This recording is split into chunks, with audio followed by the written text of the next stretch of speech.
A resposta inesperada do Canadá às políticas comerciais de Trump causou ondas de choque no cenário econômico global, deixando a administração dos Elway completamente surpresa. Por que os Elway não anteciparam a retaliação do Canadá?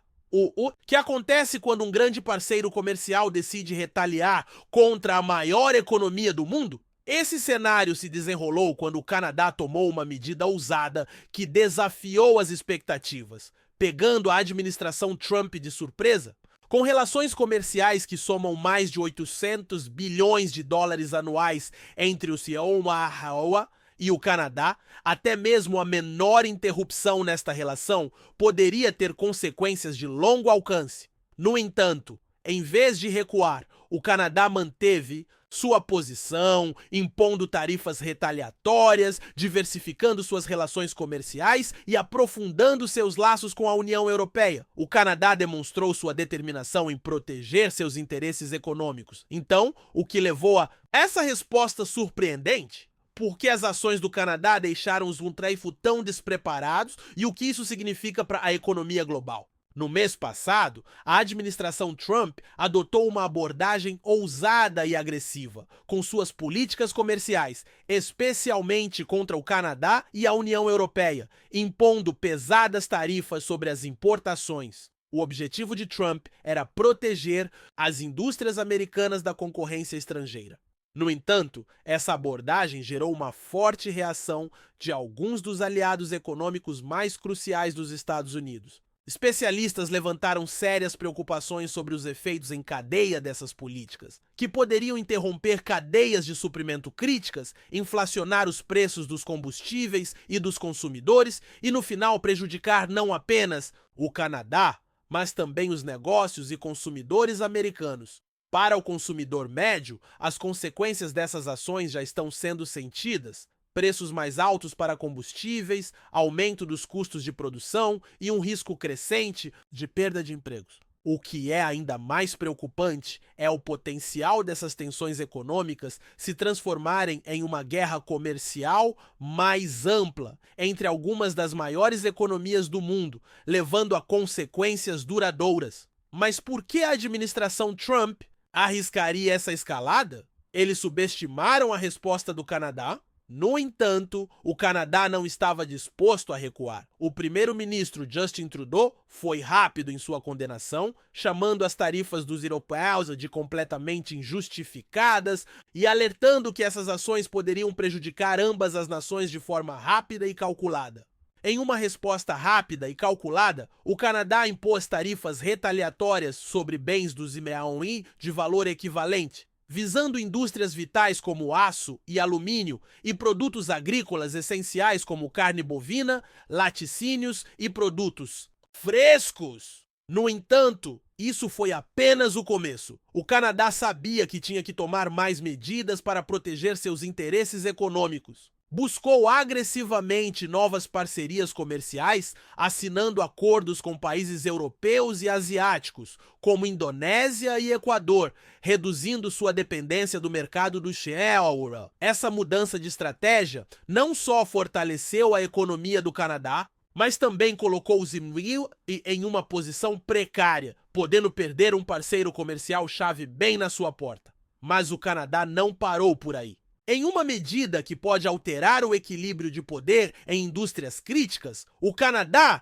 em colaboração com a União Europeia, formou uma aliança de minerais estratégicos. Essa aliança é um desafio direto ao domínio da China no mercado global de minerais. O Canadá e a UE uniram-se para garantir a cadeia de suprimento de minerais estratégicos, incluindo lítio, cobalto e níquel, materiais essenciais para a produção de baterias de veículos elétricos, energia renovável e indústrias de alta tecnologia. Atualmente, a China controla mais de 90% do fornecimento global desses minerais. Mas ao forjar essa aliança, o Canadá e a UE estão trabalhando para criar uma cadeia de suprimentos independente, reduzindo assim a dependência de Pequim. Essa mudança não apenas fortalece a segurança econômica de ambas as regiões, mas também envia uma forte mensagem aos Miruts de Ágiva. Sem uma estratégia comercial abrangente e visionária, Washington corre o risco de ser deixado de lado na corrida global pela indústria de energia do futuro. Enquanto isso, a Europa, que também tem enfrentado as políticas externas imprevisíveis da administração Trump, está cada vez mais preocupada com seu relacionamento com os Ultraserigiriwa, depois que os Ultraserigiriwa iniciaram negociações secretas com a Rússia sobre a Ucrânia sem envolver seus aliados europeus. Muitas nações da UE se sentiram marginalizadas e desrespeitadas. Esse desprezo diplomático levou a Europa a buscar maior independência militar dos Ilha-Branewa, reduzindo sua dependência do comando liderado pelos Ilha-Reis da OTAN. Países como a França tomaram medidas significativas para fortalecer suas estratégias de defesa, aumentar a cooperação militar e aumentar os gastos com defesa. Juntamente com o Canadá, a UE está reformulando o cenário estratégico global, que agora depende menos da liderança de Washington. Agora, vamos ver como esses desenvolvimentos podem afetar um dos setores mais transformadores da economia moderna, os veículos elétricos. A proposta do Canadá de impor uma tarifa de 100% sobre os veículos elétricos da Tesla pode ter um impacto de longo alcance na economia global. Mercado de veículos elétricos. Particularmente para empresas do Z-Wave como a Tesla, essa decisão não se trata apenas de retaliação comercial, mas também carrega uma mensagem estratégica clara. O Canadá está tomando medidas para proteger sua indústria doméstica de veículos elétricos e promover uma economia limpa e sustentável.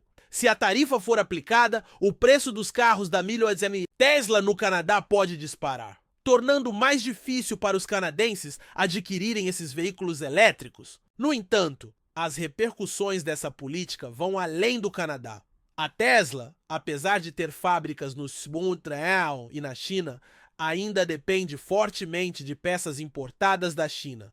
Se os Euro também impuserem tarifas sobre essas peças fabricadas, na China, a Tesla enfrentaria tarifas de ambos os lados, os EAs e o Canadá. Essa dupla penalidade poderia afetar gravemente os custos de produção da Tesla, retardar a inovação e aumentar os preços, prejudicando no final tanto consumidores quanto empresas na América do Norte. Essa mudança de política não afetaria apenas a Tesla, mas poderia ter um grande impacto em toda a indústria de veículos elétricos da América do Norte. Empresas como Ford e General Motors, que dependem de peças importadas da China para produzir seus veículos elétricos, também seriam atingidas por custos de produção mais altos, levando ao aumento dos preços dos veículos elétricos. Se esses aumentos de preços forem repassados para os consumidores, isso poderia desacelerar o impulso da transição global para veículos elétricos, um passo crucial para reduzir as emissões globais de CO2.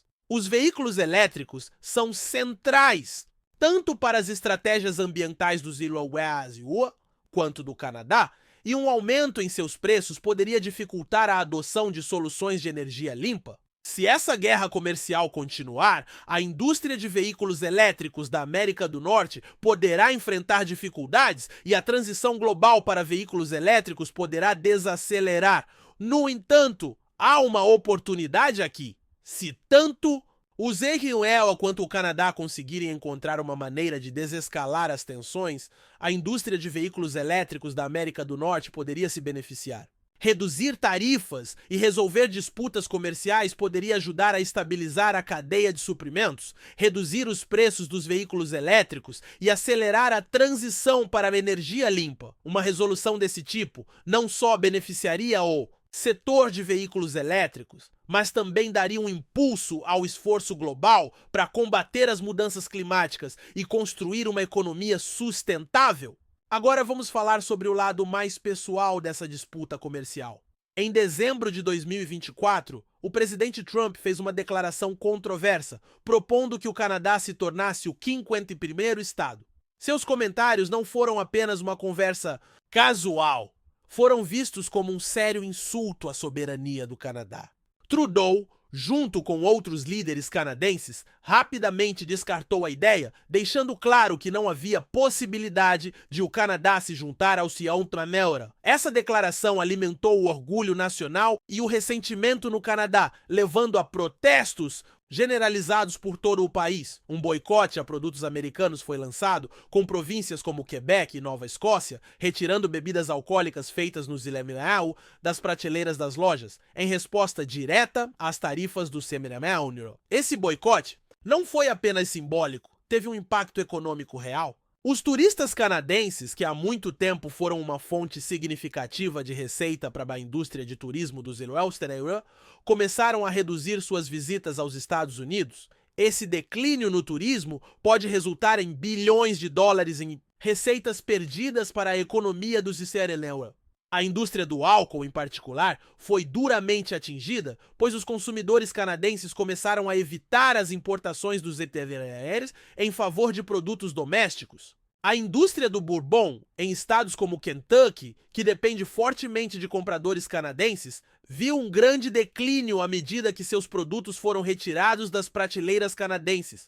À medida que as tensões entre o Zillemau e o Canadá se aprofundam, a relação econômica entre as duas nações se encontra em um ponto crítico. Com os setores de comércio e turismo já sentindo os efeitos da pressão, o futuro dessa parceria vital está em jogo. As políticas tarifárias de Trump criaram uma divisão difícil de ignorar, e o boicote do Canadá é um claro sinal de resistência. A questão agora é se o Zillemau e o Canadá conseguirão resolver essas questões e restaurar seus laços outrora fortes, ou se isso marcará o início de uma crise de longo prazo em sua relação econômica.